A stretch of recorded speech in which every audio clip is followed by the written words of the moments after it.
basis ng direktor, pero Kayo po mismo. Ang barn po kasi is Muslim Mindanao. yes, Your Honor. Opo. Meron po kayong kaalaman sa Islam? In terms of what do you mean kaalaman, sir? Yung Sa religion po ng Islam kasi Muslim Mindanao. So, ibig sabihin, kahit basic po siguro ng Islam, no? yes, sir. Kahit naman ho sino pwedeng i-assign kahit saang regional office dito sa Pilipinas. Di ba po parang Regional autonomy ang autonomous region ng Muslim Mindanao. So, kailangan man siguro kahit paano meron kayong kaalaman sa Islam. Konti siguro, sir. Ano po yung konti na yun? Well, isa po akong Kristiyano at hindi ko ho malalaman yung kabuuan. Siguro po dapat meron kayong basic din na knowledge ng Islam. Ano? Sa pangalawang tanong po, okay na po yun. Ang pangalawang tanong po, meron po ba kayong, sa tagal nyo po, sa NBI, 12 years, meron po ba kayong na-encounter na kaso ninyo sa NBI? Kayo po mismo na-filean ng kaso? Your Honor, normal ho sa mga NBI agents na makakasuhan, in fact, maging sa sinumang law enforcement agency. That's the price we pay for doing our job and for protecting the country. As a matter of fact, in the NBI, Your Honor, we avoid the noise. We just finish the job. So, sir. ano po yan? Yes? Yes po yan? Yung sagot nyo? Yes? Normal ho yan yun sa amin. So, yes po. Attorney Loto, kindly answer the question. Yes, sir. Oh, yes. Ano pong, pwede po bang malaman kung ano pong mga naikaso sa inyo? Well, wala ho pa akong natanggap na official case galing sa ombudsman, pero may nakita na ho akong complaint na binigay sa akin from NBI. Hindi ko na ho maalala yung sa case na yan, pero nung chinek po namin yung case na yan, Your Honor, sabi ko doon sa mga kasama ko, tingnan nyo nga yung validity at authenticity ng case na to. Pinuntahan ho namin yung nagnotaryo, I So, think meron Makati po, ano? Court yun. Yung Makati Court nag-issue ho ng certification na fake yung notary dyan sa reklamo na yan. So sabi ko, huwag nyo nang pansinin, marami tayong trabaho. Kung fake yung notaryo na yan, mere scrap of paper yan. Huwag na nating pansinin. Although, nag-aantay po ako, Your Honor, na mag-notify sa akin ng OMB kasi sasagutin po namin na eto ho ang nakaalap namin, may dalawang Chinese na nagreklamo. Chinek ho namin doon sa BI, yung dalawang Chinese na yan, I think 9 months nang overstay at pinaghahanap din ng... Ano pong kaso po Bureau of yung Immigration. ipinatong sa inyo? Anong kaso? Hindi ko maalala, Your Honor. Meron ho, may mga kaso doon na nakalagay. Pero again, sabi Wala ko po nga, kayong isa kahit maalala na ipinatong sa inyo? if I'm not mistaken, arbitrary detention, may ganun ba? May unlawful arrest.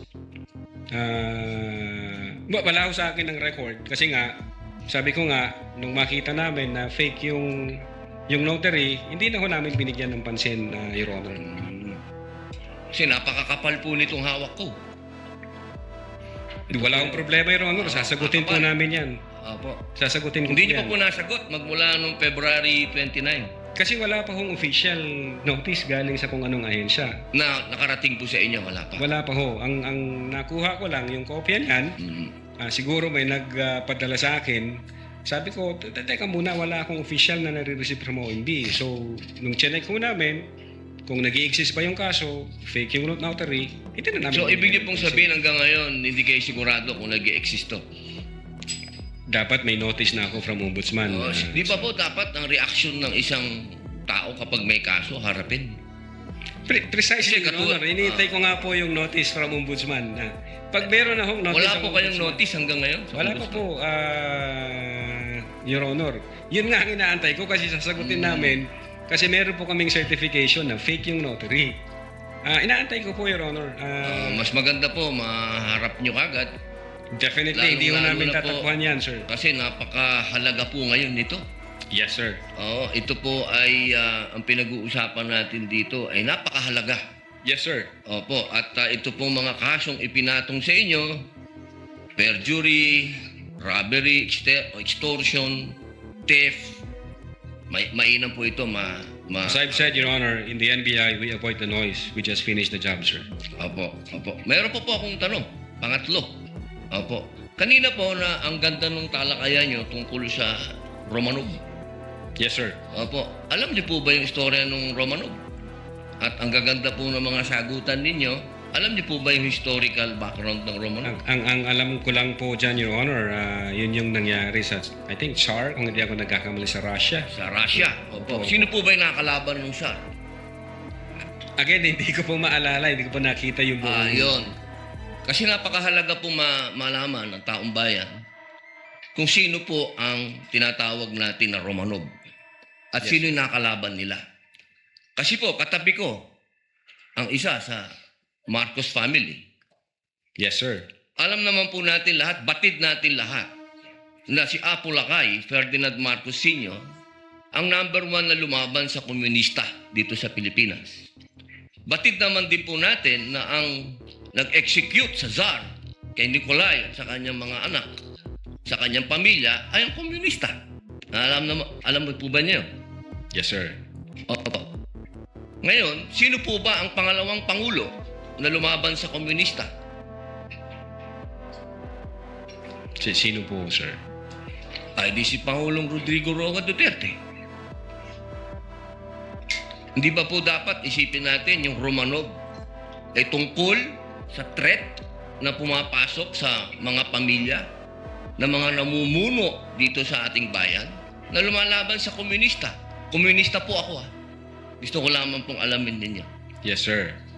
But well, insofar as the investigation on the issue of whether or not may Romanov or operation of Romanov, ang sabi ko po kanina, nasa intelligence service po namin yan.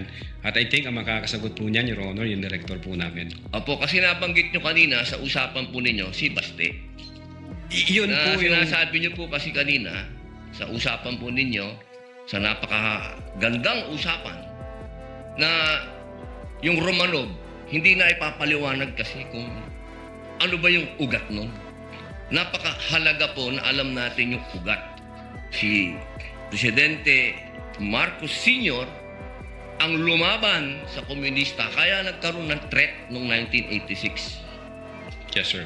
Ngayon, sinasabi ni Baste na nagkakaroon ng threat sa kanila, pamilya, sapagkat alam naman nating lahat na ang nagpatuloy ng paglaban sa komunista pagkatapos ni Pangulong Rodrigo Roa Duterte ay si Inday Sara Duterte, ang ating Vice President. Sumasang-ayon po ba kayo doon? Wala po akong personal knowledge, sir. Ay, bakit po kayo walang personal knowledge? Yun po ang sumunod na assignment ng ating Vice Presidente pagkaupo niya. Siya po ang nag-take over ng NTFL CAC. Hindi po alam ng NBI yun. Well, nag-NTFL ka siya, pero yung factual circumstances doon, Factual, wala pa po akong... wala po kayong... Pero alam niyo po, sagutin na lang po ninyo na siya ang nag-take over ng NTFL CAC. Yes, Your Honor. Opo. Isa na lang po, ginoong tagapamahalang hukom. Sabi niyo po kanina, ulitin ko lang po, gusto ko lang pong malaman ulit. Inamin niyo po na wala kayong personal knowledge tungkol dun sa threat ng Pangulo. Ng pangalaw, sabi niyo po kanina, wala kayong personal knowledge na kumuha na ng assassin o papatay sa Pangulo, ang pangalawang Pangulo. Narinig ko po kanina. During that time? Yes or no lang po. During that time, ongoing ho ang validation namin, So, sir. ibig niyo pong sabihin ngayon, meron na kayong personal knowledge na meron na kayong... Hindi po, ongoing po ang validation. At sabi ko nga po, ang makakasagot po niyan, yung intelligence service namin at ang director po namin, sir. So, hanggang ngayon po, wala pa kayong personal knowledge. In so far as the Cybercrime Division is concerned back then, ongoing ho. Yes or no po? Ngayon po, sir, mahal naming saksi. Ngayon po. Kung ako tatanungin, wala pa po akong idea, pero baka meron ang intelligence service o ang director po Attorney namin. Lato, kindly answer the question directly. It's answerable by yes or no. And I think Yes, sir. you know the answer. Opo. Well, ako personally, wala pa po, sir. Yun lang po. Maraming salamat po, Thank mahal you. na saksi. Thank you, sir. Thank you, Senator Judge Padilla. Chair declares a 15-minute recess. We shall resume at 5:38. At exactly 5:38. Trial is on short recess. Chair would like to recognize Senate President Gatchalian for his interjections. You may proceed, sir, and you have 2 minutes. Thank you, Mr. Presiding Officer. Attorney Loto, napakinggan ko kanina yung isang sagot ninyo at sinabi niyo dito, just this afternoon, yes, we do believe that the Vice President had contracted. Naputo lang siya, but obviously contracted someone to commit a crime or to kill the President and the others. Kahapon, narinig ko na ipinapasa nyo sa investigative division ng inyong or intelligence service ng inyong ahensya itong tanong na ito. So, ano ba? Meron bang nakontratang papatay o walang nakontratang papatay? Yes, Your Honor. This morning lang sinabi nyo, you believe na merong nakontrata. Yes, Your Honor. Base ho doon sa utterances, we believe the Vice President na hindi ho siya nagbibiro nung sinabi niya yon. So, ang stand po namin, meron na ho siyang kinausap na tao. Anong ebidensya na meron kayo o meron ka o meron yung Cybercrime Division na made you believe na merong nakontrata? Una, Your Honor, kung yung pagbabasihan po namin is yung November 23 na may kinausap siya, pwede hong sabihin na nagjo-joke lang siya doon kahit galit na galit siya or etc. But then nung na-incorporate po natin yung November 26 na ni-reiterate pa niya at sinabi niya doon openly and in public na totoo may kinausap na siya to take revenge kung sakaling mamatay siya. So ang belief po namin may kinausap ang Vice Presidente. Now, insofar as kung sino yung kinausap na yon, insofar as yung existence ng tao na yon, ang makakasagot po, Your Honor, since trabaho nila yun, yung aming intelligence service po o kaya yung aming So director. yung belief mo ay nanggaling doon sa mga statements Yes, Your Vice Honor. President Sara, no more. Statements and admission, sir. Yun doon lang nanggaling, wala nang iba. Insofar as the Cybercrime Division, Your Honor, yes. Okay. And then, meron din siyang reply na sinabi niyo nga kanina nagpadala kayo ng letter dated December 2, Your Honor. December 2. And may reply rin si VP na dinideny niya na merong grave threat. No? So pag dinideny niya na ginawa niya yung grave threat, obviously dinideny niya na may kinontrata siya. Di ba? So bakit pa rin ninyo i-file o recommend na mag-file ng grave threat and inciting to sedition kung may denial na? Hindi ho, Your Honor. Ang na-establish po namin doon yung the elements of the crime of grave threat. So nung nakita namin na nasatisfy siya at na-comply siya, nung na-refer po namin ito sa Department of Justice, nag-concur sa amin ng Department of Justice na indeed na-comply ninyo and therefore tuloy yung proseso. But what made you not bakit hindi niyo tinanggap itong paliwanag ni VP Sara sa kanyang letter? Dahil kaagad dito sa letter niya may denial na ginawa niya yung grave threat and therefore wala rin na kontrata, no? Kasi magkadugtong yun. Well, Your Honor, mere denial would not discount the fact na na-utter niya yon at may kinausap na siyang mga tao. Yun nga ang problema doon. Kaya namin siya gustong makausap personally para makapag-tanong pa kami ng other questions para makita namin totoo ba itong kinontrata ng Vice Presidente o kinausap o hindi. Kaya lang, Your Honor, wala ho dun, hindi ho siya nag-appear. Yung kanyang sagot is mere denial lang, walang mga basihan, even circumstantial na basihan. So hindi ho namin siya sinama sa factor in considering whether or not a crime of grave threat has been committed by the Vice President. With your permission, Mr. Presiding Officer, just one last question. Nakita niyo ba kung merong capability si Vice President Sara? Definitely po. Ano ang nakita niyong mga ebidensya kung meron siyang capability gawin yung kanyang sinabing pagbanta at yung kanyang gagawin? Well, For one, she is the Vice President of the Republic of the Philippines.